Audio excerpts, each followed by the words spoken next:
there, welcome to the funny farm.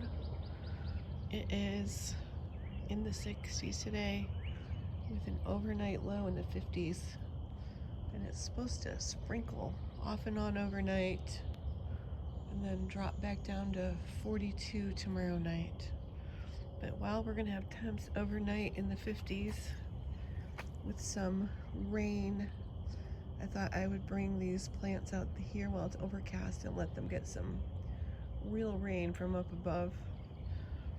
I don't know if any of you gardeners have noticed, but you can water a plant, water a plant, water a plant.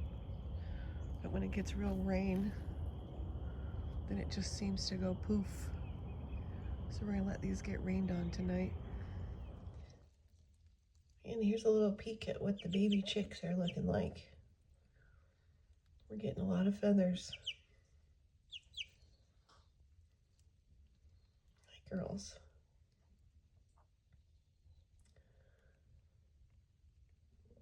What do you think?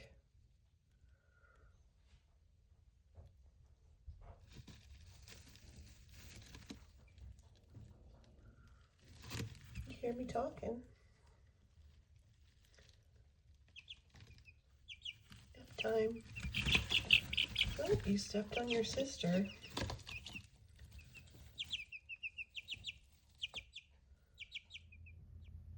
These chipmunk striped ones still have their little chipmunk stripes, but they're starting to get feathers in the middle of the stripes too. I'm sad those will be gone soon. Kind of worried about this one Moran because he's really slow to be feathering out. They're all supposed to be pullets, but in my experience, roosters get their feathers slower, so I'm worried he doesn't have much of a tail feather and not very many wing feathers. So I think it's possible they slipped us a boy. I couldn't use a little chick water because they're old enough now that they really like to scratch. And they were filling that water up with wood chips, packed salad, at least every 6 hours. So I've got this little container in here now with ceramic insulator in there to make it heavier for them to knock over.